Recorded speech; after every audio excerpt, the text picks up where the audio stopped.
Impôts et justice sociale, le podcast francophone du réseau Tax Justice Network. Bienvenue à Impôts et justice sociale, le podcast qui vous parle en français de la justice fiscale en Afrique et dans le monde. Je m'appelle Idriss Lage. À la une ce mois. À la une ce mois, nous irons en République démocratique du Congo, dans le Haut-Katanga. C'est la région qui couvre la ville de Lubumbashi, une région riche en ressources minières, mais où les populations sont résignées à boire de l'eau polluée, à avoir un accès limité à l'école, à l'éducation, alors que les entreprises qui exploitent les mines bénéficient des avantages fiscaux. Les populations crient à l'injustice sociale. Ce sera avec un reportage de notre ami et journaliste Modeste Kambala.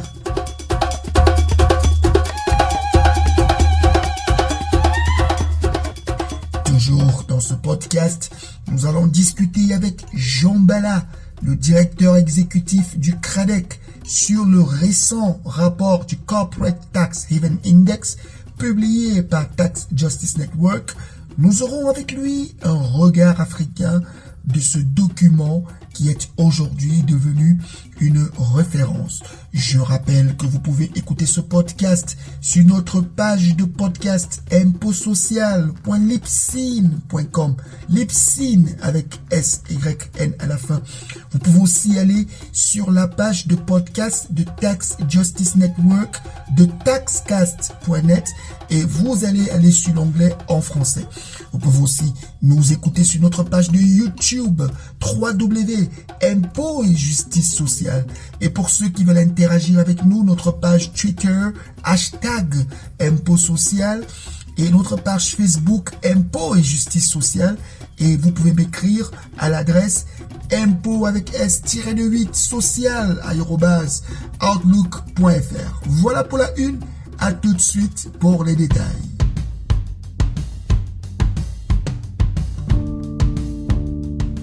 Madame, Monsieur, je le disais à la une de ce podcast, nous allons aller en République démocratique du Congo, dans le Haut-Katanga. C'est la région ou alors la province qui couvre la ville de Lubumbashi.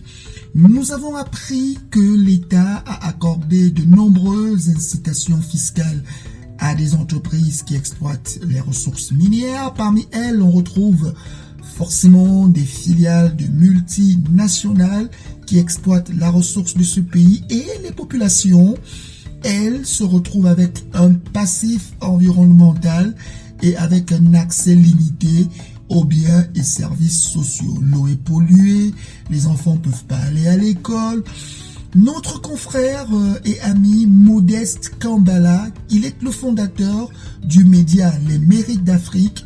Il a accepté d'aller pour nous, pour Tax Justice Network, à la rencontre des populations, de la société civile, sur ce phénomène qu'est la pauvreté de Lubumbashi, alors que les entreprises, elles, se font beaucoup d'argent. Écoutez ce reportage de Modeste Kambala. Sur la route Lubumbashi-Kipushi, des badauds sont ébahis face à la destruction de la route. Une gigantesque érosion a littéralement coupé la route en deux, impossible pour les véhicules de circuler. Les riverains connaissent déjà le coupable. Anto est habitante du quartier. C'est l'acide. À chaque fois qu'il pleut, Somika déverse ses rejets d'acide. Et cet acide a rongé l'argile qui s'est ramollie et les sols s'est affaissé. Voilà la cause de cette coupure de la route. Ça ne date pas d'aujourd'hui.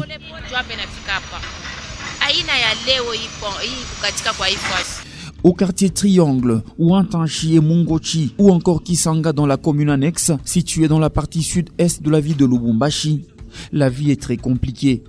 Il est impossible d'y forer des puits et l'eau de la régie des eaux, la compagnie publique qui fournit l'eau potable, n'est pas accessible car la nappe phréatique est déjà polluée suite aux activités minières. Todi ainsi que sa voisine Marie s'en plaignent.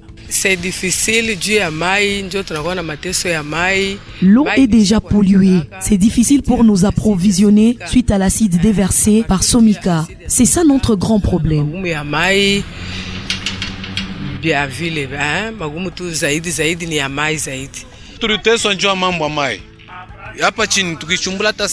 Nous souffrons cruellement par manque d'eau. J'ai foré un puits de 20 mètres chez moi, mais il n'y a que de l'eau acidifiée. Est-ce qu'ailleurs on peut faire ces mètres pour trouver de l'eau? Mais avec cette eau, on ne sait même pas faire la lessive, car c'est déjà pollué.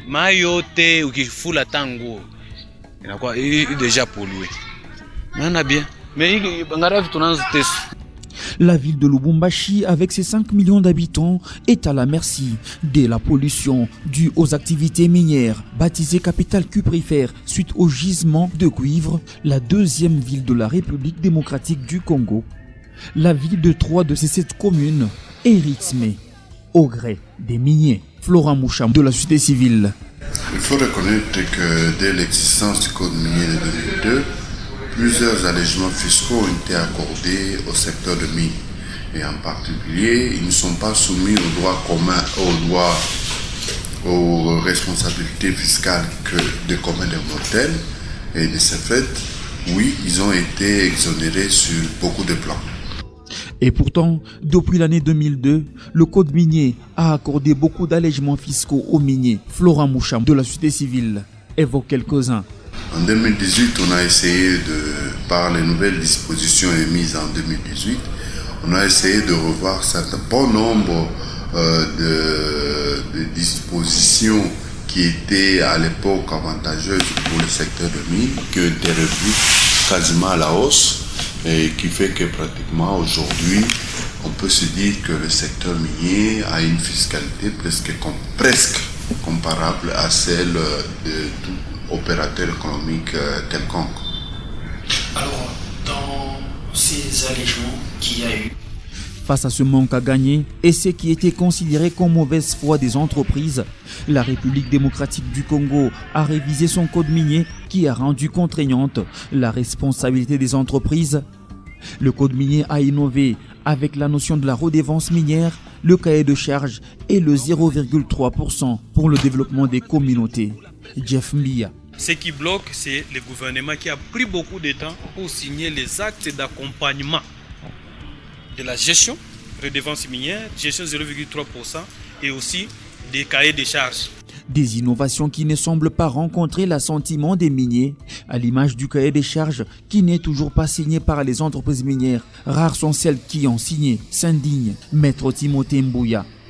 Au regard du code minier, où toutes les entreprises minières devraient mettre en place un cahier de charges. Un cahier de charges qui veut dire que les entreprises s'engagent à travailler avec les communautés pour la réalisation d'un certain nombre d'activités ou des projets d'intérêt communautaire.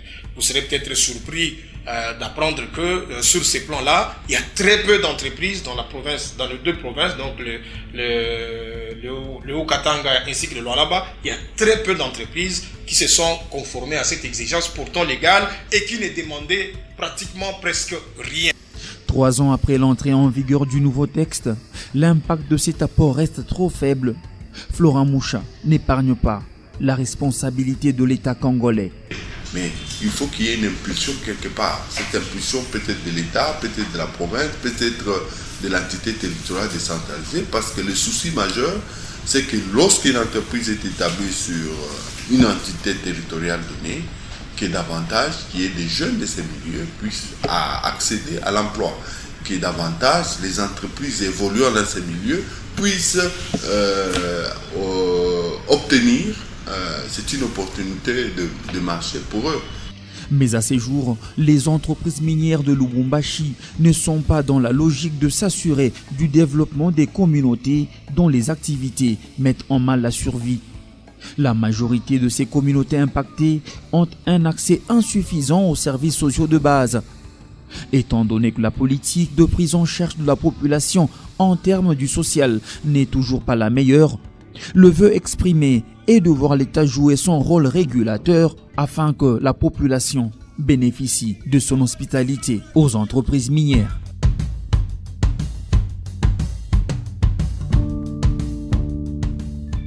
Merci Modeste Kambala, qui, je rappelle, est le fondateur du média Les Mérites d'Afrique. C'est aussi l'occasion pour moi de dire qu'autant que possible, votre podcast ira à la rencontre des Africains pour qu'ils parlent de leur vécu, de la justice, de l'équité sociale et fiscale. Nous avons pensé donner la parole à ceux qui sont les victimes, les acteurs, afin qu'ils donnent leur point de vue sur cet important débat qui est devenu aujourd'hui international. N'hésitez donc pas à nous contacter si vous avez des témoignages forts. Nous nous ferons le devoir de pouvoir le diffuser et de partager avec la grande communauté des militants pour une meilleure justice sociale et fiscale à travers le monde. Nous nous retrouvons tout de suite pour l'invité. L'invité du jour.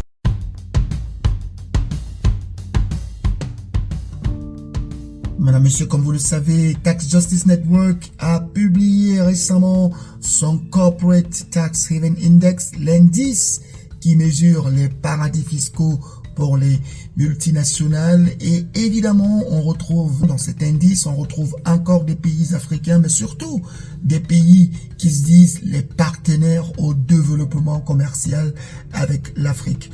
Nous avons essayé d'abord de commenter ce rapport avec des experts africains. Jean Bala est notre invité du podcast de ce mois. Il est le directeur exécutif du CRADEC. Écoutez l'entretien que j'ai eu avec lui. Jean Bala, bonjour. Je rappelle que vous êtes le directeur exécutif du CRADEC, le Centre régional africain pour le développement endogène et communautaire. C'est une ONG basée au Cameroun qui travaille aujourd'hui avec l'Union européenne sur les questions de flux financiers illicites en Afrique. D'ailleurs, vous revenez d'une descente de terrain. Vous êtes allé visiter le secteur de l'or au niveau de votre pays. Mais on va parler d'autre chose pour cette édition de notre podcast. Nous allons parler du Corporate Tax Haven Index, qui est l'indice des paradis fiscaux pour les multinationales développé par l'ONG Tax Justice Network, basée en Grande-Bretagne. Et cette année, on se rend compte que des pays africains, notamment l'île Maurice, figurent encore sur la liste des pays jugés comme étant des paradis fiscaux. Vous, en tant qu'Africain, vous, en tant que militant contre les flux financiers illicites, qu'est-ce que ça vous fait de savoir que des pays du continent noir sont des complices de cette pandémie financière que sont l'évasion fiscale et l'évitement fiscal? Oui, merci Idriss. C'est toujours un plaisir d'intervenir à tes podcasts. Et ce matin, vous avez évoqué bien évidemment la question sur la pandémie financière. Et là, vraiment, ça me fait sourire parce que en réalité, c'en est une. Bien qu'elle ne soit pas sanitaire, mais elle est financière, la question des flux financiers illicites. Et là-dessus, je crois qu'il y a comme une espèce de contradiction en ce qui concerne les pays africains. Parce que comme vous l'avez évoqué, l'image est vraiment très pertinente. C'est une pandémie, mais en même temps qu'on continue à entretenir ces pandémies au sein des économies africaines, c'est une contradiction que l'on ne peut pas, j'allais dire, juger ou apprécier. Mais juste pour faire savoir que oui, vous avez évoqué des pays comme l'île Maurice, c'est vrai. Ça a été, je dirais, une tradition, comme on pourrait aussi prendre quelque part la Suisse en ce qui concerne les pays européens. L'île Maurice a toujours eu cette culture où la finance est au cœur de son économie et ça profite certainement à l'île Maurice, mais en réalité ça ne profite pas à l'Afrique en général de cette manière. Et je crois qu'il est question en ce moment que les pays africains regardent, parce que la question des flux financiers illicites est une question globale. Elle est globale, elle est continentale et elle doit l'être comme ça vis-à-vis de l'île Maurice, qui continue à entretenir cette pandémie financière. Donc, à mon sens, je dis tout simplement que c'est une très grosse contradiction qu'il va falloir relever au niveau des pays africains, au niveau des institutions telles que l'Union africaine, en passant par les communautés sous-régionales économiques telles que l'Afrique centrale, ou bien l'Afrique de l'Est, ou bien l'Afrique australe. Ces communautés économiques-là, à mon sens, il est question qu'on regarde ça de manière tout à fait globale pour contrecarrer et arrêter cette pandémie financière. Une autre information que nous avons sur ce Corporate Tax Haven Index, l'indice des paradis fiscaux pour les multinationales, c'est qu'une juridiction comme celle des Émirats Arabes Unis, qui est, on se rappelle, lors de la dernière édition du Corporate Tax Haven Index, l'un des pays les plus agressifs en matière d'obtention d'avantages fiscaux au niveau des pays africains, ce pays-là est entré dans le top 10 des paradis fiscaux. Qu'est-ce que ça vous fait? Surtout, je rappelle Jean, que vous sortez de Bertois dans l'est du Cameroun, où on produit l'or du pays, et le Cameroun est un important fournisseur d'or aux Émirats Arabes Unis. Mais ce pays est dans le top 10 des paradis fiscaux. Comment est-ce que vous analysez cette situation? Oui, l'analyse que l'on peut faire à partir de ce que vous venez d'énoncer nous donne tout simplement l'opportunité de dire que nous devons faire très attention, parce que si les Émirats constituent, j'allais dire, un point focal en ce qui concerne déjà les paradis fiscaux, à partir de l'index des paradis fiscaux des multinationales développé par Tax Justice Network, il y a là une attention à développer par rapport à ces pays, parce que ils pratiquent déjà, j'allais dire, disons qu'une fiscalité très basse ou pratiquement nulle, et en cela, il constitue un point de convergence d'un certain nombre d'acteurs ou de partenaires du Cameroun pour pouvoir, j'allais dire, sous-estimer les mouvements d'importation ou d'exportation que les uns et les autres peuvent opérer et qui peuvent bénéficier ou alors ne pas bénéficier au gouvernement camerounais. En ce moment, c'est comme on l'a évoqué en première partie de notre conversation, où nous avons besoin de la ressource en même temps pour lutter contre la pandémie, qui est une actualité que nous n'avons pas prévue et qui se présente comme étant quelque chose que nous ne maîtriserons pas d'ici 1 an, 2 ans, 3 ans, parce qu'on parle aujourd'hui de la 3e vague de la pandémie. Donc, il y a beaucoup de ressources dont on a besoin. Et la deuxième chose, c'est de dire que nous sommes engagés dans les objectifs de développement durable, parmi lesquels, pour lesquels on a besoin de la ressource pour financer ces objectifs. Et en cela, si nous avons un partenaire comme les Émirats, comme tu l'as expliqué, il y a lieu de faire très très attention pour ce qui est des mouvements en termes de commerce international partant du Cameroun. Et bien évidemment, vous avez évoqué la ressource minière qui est l'or et pourquoi pas le diamant. C'est des questions qui nous interpellent à un très haut niveau où nous avons été sur le terrain et on a vu comment est-ce que les mouvements peuvent s'opérer dans ces filières-là et le gouvernement doit prendre toutes les mesures possibles et nécessaires pour juguler et pour prendre, j'allais dire, des précautions de manière à endiguer le phénomène en amont. D'accord. De toutes les façons, il n'y a pas que les Émirats Arabes Unis. On a constaté aussi que des juridictions comme celle de Singapour sont présentes dans ce classement. Et on sait que Singapour est la base des investissements privés chinois en Afrique. La Chine, qui aujourd'hui est l'un des plus gros bailleurs de fonds, c'est l'un des plus gros prêteurs d'argent à l'Afrique, alors que les ressources financières du continent noir sont logées dans ces juridictions, notamment qui sont des paradis fiscaux. On va-t-on revenir pour dire que s'il est vrai que l'évasion fiscale, s'il est vrai que l'évitement fiscal est finalement une pandémie financière internationale, elle a d'ailleurs été reconnue récemment par un rapport publié par le FACTI Panel, auquel toutes les organisations ont adhéré, notamment Tax Justice Network, Global Tax Alliance.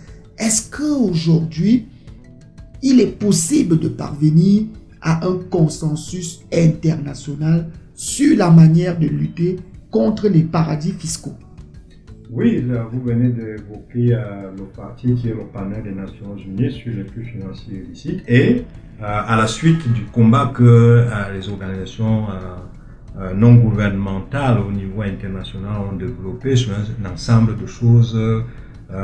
Rappelons ici la juste place que nous avons en rapport avec la publication des rapports pays par pays, qui est une chose qui va permettre en sorte que les multinationales puissent véritablement déclarer le revenu ou la richesse créée au sein des économies nationales ou alors sous-régionales. Rappelons ici sur la nécessité, j'allais dire, de l'information automatique au niveau des échanges d'informations en matière fiscale automatique, qui est aussi l'un des mécanismes qui pourrait permettre en sorte que lorsqu'on a une information, qu'on se la partage de manière sans que cela soit conditionné par un ensemble de préalables tels que faire la demande, ainsi de suite.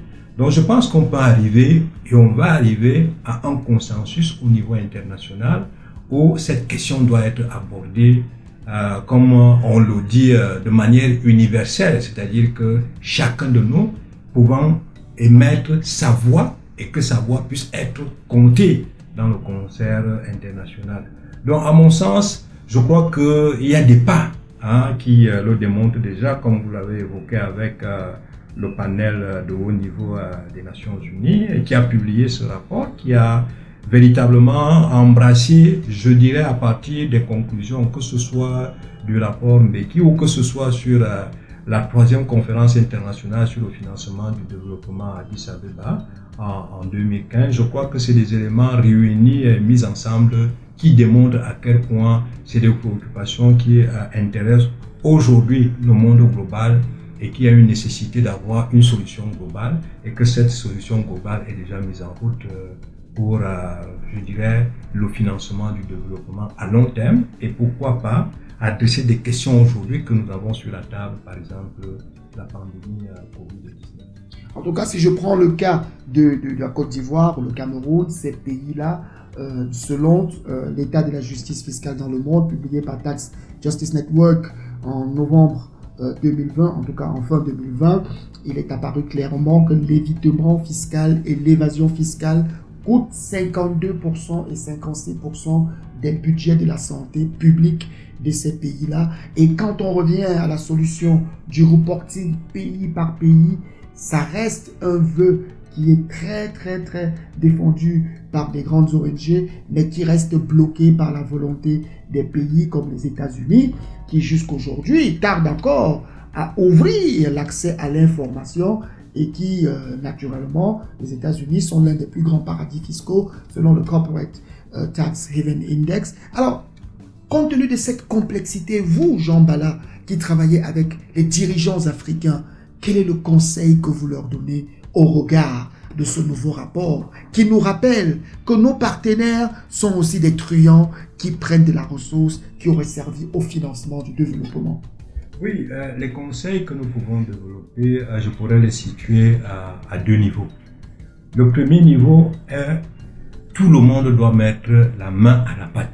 C'est-à-dire que si nous parlons d'une solution globale, mais elle ne sera globale que si l'ensemble des États se mettent véritablement chacun à son niveau et de manière regroupée au niveau des sous-régions, Afrique centrale, Afrique de l'Est, Afrique australe, pour que ce soit un mouvement qui soit conjugué vers le sommet que j'ai évoqué tout à l'heure, l'Union africaine. Donc chaque pays, en fonction de ses capacités, en fonction de leurs économies, doit embrasser la question des flux financiers illicites.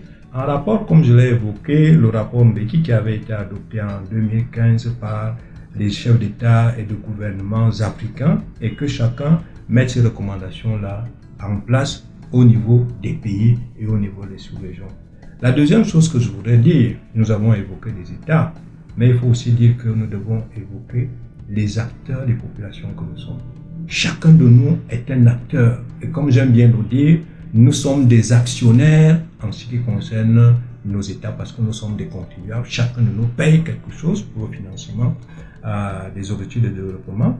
Et en cela, nous devons travailler pour que la question sur le civisme fiscal, la question sur l'évitement des flux financiers illicites, l'évitement de l'impôt, que ce soit des sujets à redresser au niveau national pour que le militantisme en faveur de la lutte contre les flux financiers illicites, la lutte contre les paradis fiscaux, à quelque niveau que ce soit une lutte réelle qui a véritablement emprise sur les économies, qui a emprise sur les individus, les contribuables que nous sommes.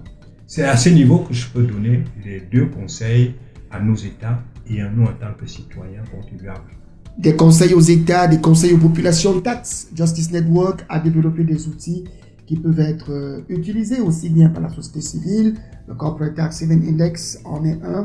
Et il y a aussi le Financial Secrecy Index, l'indice d'opacité financière, mais aussi il y a cet important rapport qui a été publié sur l'état de la justice fiscale dans le monde et l'outil de bord qui permet de traquer les risques de vulnérabilité en matière de flux financiers illicites. Nous continuerons d'accompagner la société civile dans ce sens. Je vous remercie, Jean Bala. Je rappelle que vous êtes directeur exécutif du CRADEC. C'est une ONG basée au Cameroun, mais vous êtes membre de Tax Justice Network Africa et de plusieurs initiatives africaines. Et je rappelle aussi que vous êtes un des tout premiers en Afrique à avoir mis un chiffre sur les flux financiers illicites en matière de commerce international dans votre pays. Je vous remercie pour cet entretien et à très bientôt peut-être pour une autre édition du podcast. Merci bien Idriss et bon vent.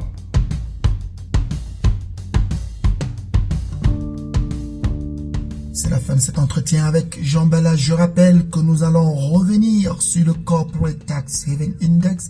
C'est un indice très important. Nous allons le commenter dans les prochaines éditions du podcast avec des experts de Tax Justice Network qui nous apporteront davantage d'éléments de compréhension, mais surtout comment est-ce que la société civile africaine peut utiliser cet outil afin de pouvoir consolider sa fiscalité au service du développement. C'est la fin de ce podcast, mais permettez-moi de préciser encore, continuez de vous protéger. Une deuxième et même une troisième vague de Covid est en train de faire son chemin en Afrique avec beaucoup plus de virulence, des milliers de morts depuis le début de l'année. Les gouvernements peinent toujours à mobiliser de la ressource. Évidemment, tant que la justice fiscale ne sera pas établie, on aura toujours ce problème. Nous devons donc nous protéger au maximum et éviter les gestes qui nous exposeraient à la contamination, respecter les mesures barrières. Je rappelle que vous pouvez écouter ce podcast sur notre page de podcast impotsocial.libsyn.com, Libsyn avec SYN. Vous pouvez aussi aller sur la page de podcast de Tax Justice Network de taxcast.net en cliquant sur l'onglet en français. Enfin, vous pouvez aller sur YouTube, www.impotetjusticesocial.com, www.impotetjusticesocial.com. Pour ceux qui veulent interagir avec nous, notre compte Twitter, c'est #impotsocial. Notre page Facebook, c'est Impôt et Justice Sociale. Et il y a aussi des possibilités de nous écouter sur Stitcher. Enfin, pour ceux qui veulent nous écrire, l'adresse email impôt avec s-8 social@outlook.fr. Voilà, c'est la fin de ce podcast pour ce mois. Nous vous retrouvons pour une prochaine édition du podcast. Je ne le rappellerai jamais assez. Protégez-vous, protégeons-nous et continuons le combat pour la justice fiscale et pour la justice sociale.